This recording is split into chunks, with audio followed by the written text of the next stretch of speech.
João Gomes, eu tenho a senha. Começamos o nosso pré-jogo sobre a final da Supercopa, Flamengo e Corinthians. Vambora!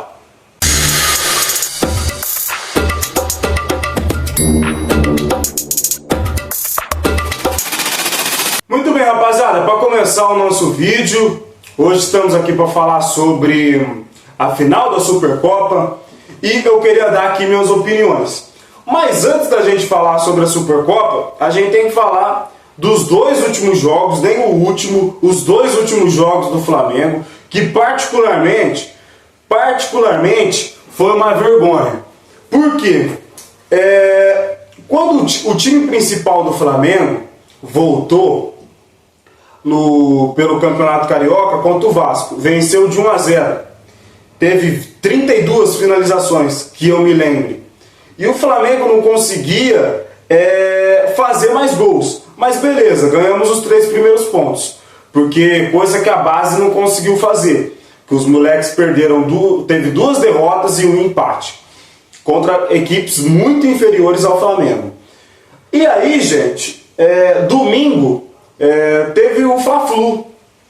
Só que esse Fla-Flu, o Flamengo jogou tão despreparado, mas tão despreparado, que acabou levando 2 gols praticamente com entregadas de paçoca, na minha opinião. Por quê? O primeiro gol que o Flamengo toma do Fluminense é um erro bizonho do Léo Ortiz, e do segundo, um erro de posicionamento na jogada aérea de escanteio do time do Fluminense.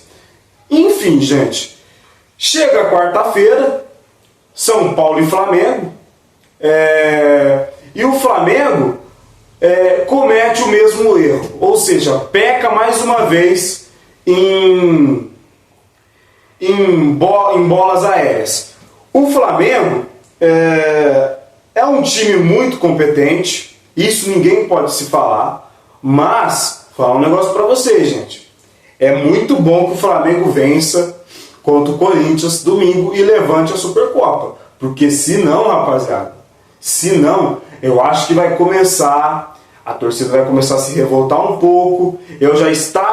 Eu não fiquei tão revoltado pelo jogo do Fluminense. Não fiquei revoltado o jogo que a gente jogou contra o Fluminense domingo. Eu fiquei mais revoltado pelo jogo do São Paulo. Por quê? O Flamengo toma o primeiro gol com uma jogada aérea de um erro de 2 grandes zagueiros, de 2 grandes defensores. O Léo Pereira e o Alexandre não acompanharam a subida do Luciano, e ele consegue subir no meio de 2 e consegue fazer um gol. Então, gente, você tem que levar em conta isso, porque o Flamengo se perdeu os 3 primeiros pontos. E as pessoas que viram o meu short, eu até postei do TikTok, as pessoas falando: ah, mas é a primeira rodada, tem como se recuperar. Gente, mas falando sério, com todo respeito a todo tricolor, com todo respeito a todo São Paulino, mas a nhaca que o São Paulo tá com problemas financeiros, com problemas políticos, devendo quase meio mundo, cara, e o Flamengo praticamente bilionário não conseguir vencer de um time desse, cara, chega a ser um pouco vergonhoso. Por quê? A minha sensação de ter visto o Flamengo perder do São Paulo de virada de uma maneira escrota, o que me deixou mais nesse final de jogo é que o Léo Pereira, ele no corredor que dá acesso aos vestiários, abraçando com o goleiro reserva do São Paulo. E como se fosse ele abraçando e, tipo assim, feliz, como se fosse um amistoso.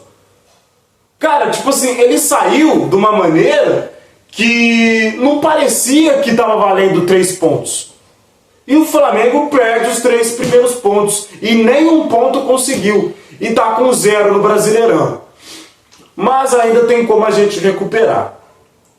Mas agora, gente, em função do Wilton Pereira Sampaio, de não ter marcado o pênalti, falar um negócio pra você.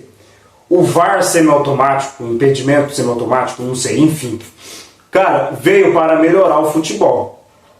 Agora, vou falar um negócio para vocês, rapaziada. Não dá o pênalti. Um pênalti que teve 2 contatos. Quando a bola é cabeceada, o goleiro do São Paulo pega, que é o Rafael, o Arrascaeta, ele estava inteiro na jogada. Ele estava inteiro na jogada. E aparece, eu não sei, eu não vou saber, eu não vou lembrar o nome do jogador, não sei se é Sabino, não sei o jogador. Ele veio com uma carga com a mão direita, se eu não me engano, empurrando a Arrascaeta pelas costas. E se você ver bem, ele ainda dá um cutuco assim com a perna esquerda para meio que atrapalhar o chute do Arrascaeta. E foi isso que ele conseguiu.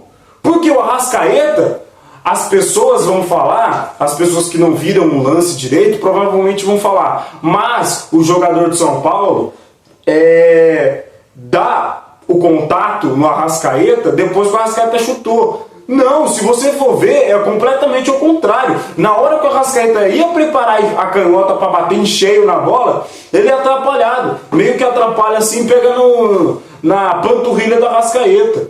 Então, rapaziada, não tô querendo dizer que o Flamengo foi garfado, mas no meu short eu falo, o Flamengo foi garfado, mas o Flamengo jogou de uma maneira de salto alto, entrando de salto alto. E falando sério, rapaziada, sobre o pênalti do Arrascaeta, vou falar um negócio pra vocês, o Arrascaeta jogou quase nada, mas também tem que ser levado em conta que ele estava voltando sobre um procedimento estético lá, tratamento, essas coisas. Então, enfim, mas isso dá até para perdoar o Arrascaeta.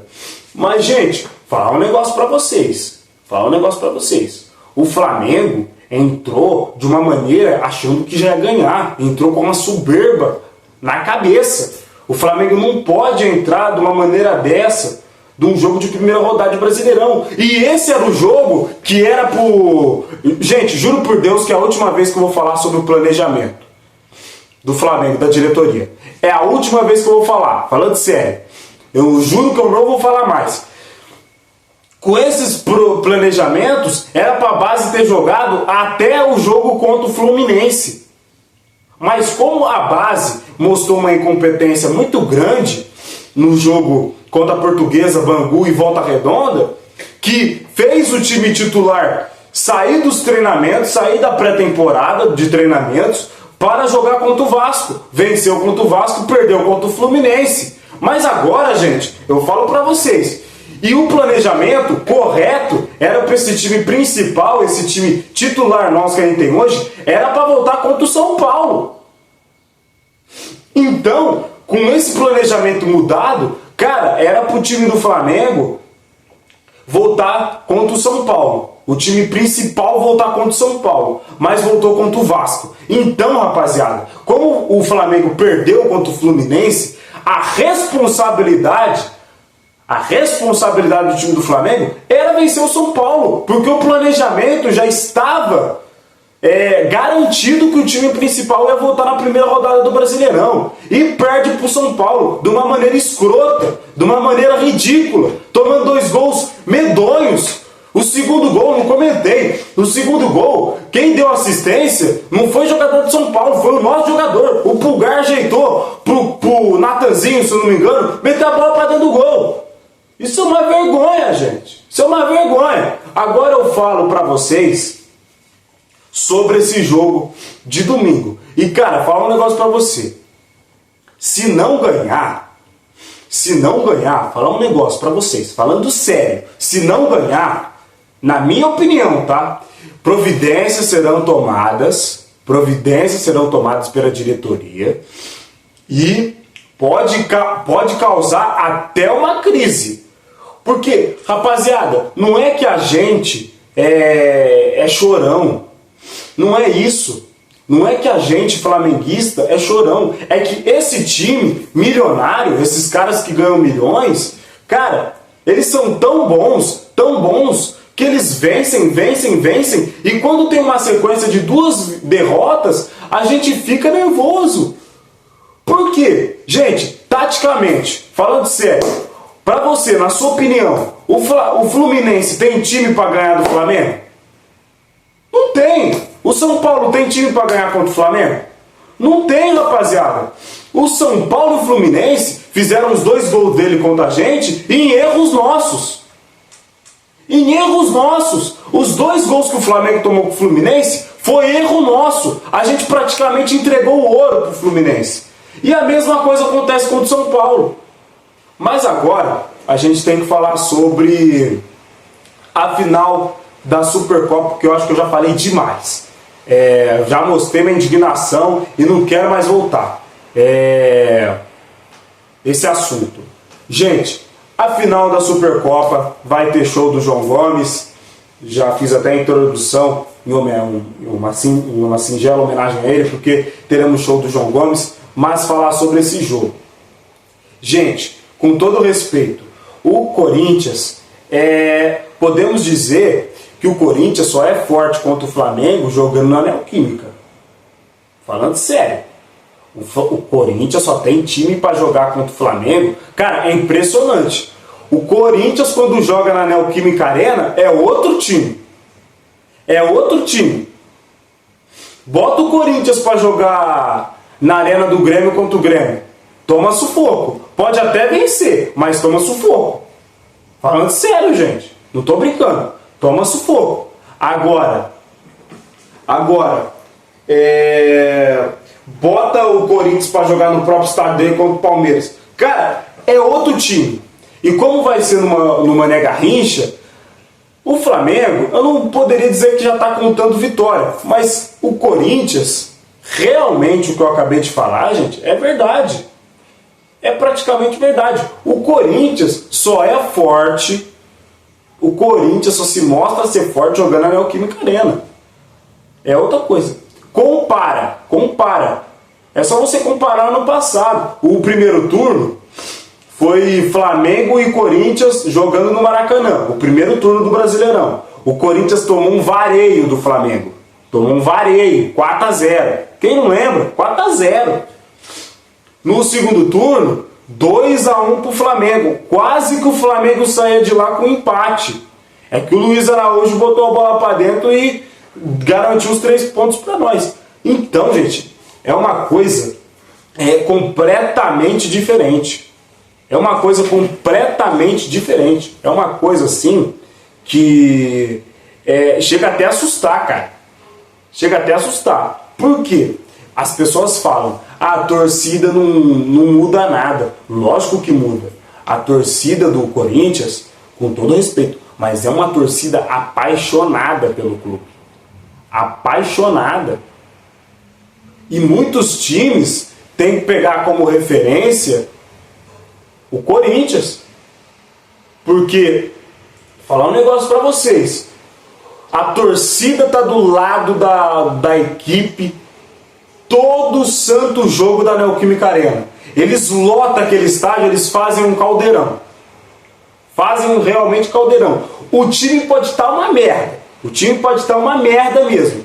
Pode estar uma droga o time. Mas a torcida está sempre lá apoiando. E não vai ser bobeira o que eles vão fazer no Mané Garrincha. Traduzindo, o setor dele eu tenho certeza que vão lotar. Lógico, eu acho que não se compara a torcida do Flamengo. Aliás, comentem aí, na sua opinião, qual torcida é maior? Quer dizer, torcida maior todo mundo já sabe que é do Flamengo, né? Mas comenta aí, qual torcida é mais fiel à sua equipe? Corinthians ou Flamengo? Coloca aí, gente, coloca aí.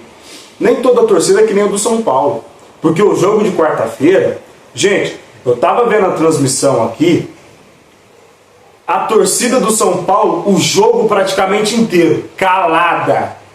A torcida só gritava quando a torcida soltava um só quando o São Paulo, tipo assim, atacava e a bola tinha realmente endereço do gol, e gritava quando o São Paulo fez os 2 primeiros gols. Então, gente, o São Paulo não é tudo isso. E eu vou falar de novo, o São Paulo é uma equipe pequena atualmente. E por isso que me deixou mais puto. O que me deixou mais puto, fez eu calar minha boca, que foi o Flamengo. O Flamengo não. Eu falei no vídeo quando a gente perdeu do Fluminense, falou, mas a gente vai jogar contra o São Paulo quarta-feira. E com todo respeito, não tem como perder do São Paulo. Eu falei isso aqui no vídeo. Eu falei isso em vídeos atrás. Eu falei sim. Eu falei, gente, não tem como perder do São Paulo. Aí chega a merda do jogo, a gente toma 2-1 pro São Paulo. Aí, tipo assim, é de calar minha boca. Por isso que eu fiquei mais revoltado.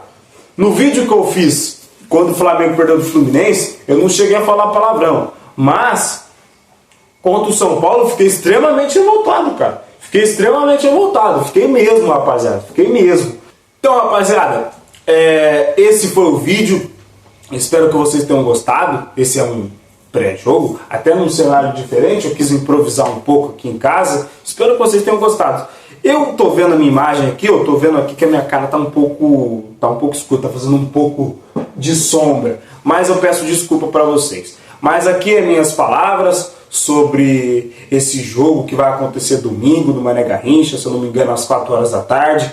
O Flamengo tem time para vencer, praticamente, eu vou falar de novo, o Flamengo tem time para vencer praticamente todos os campeonatos que vai jogar. E dia 1 de fevereiro levantaremos o troféu da Supercopa. Eu tô sentindo que o Flamengo vai vencer de 2-0. Não sei vocês, comenta aí o resultado e fala aí quem pode ser o campeão dessa grande decisão da Supercopa do Brasil. Clássico do povo. Então essa foi o meu pequeno pré-jogo, né? Porque eu não gosto de fazer pré-jogo muito longo, senão o vídeo fica muito cansativo. Mas comenta aí o que vocês acham sobre Flamengo e Corinthians. Comenta aí, eu quero ver seus comentários. Vou ler todos.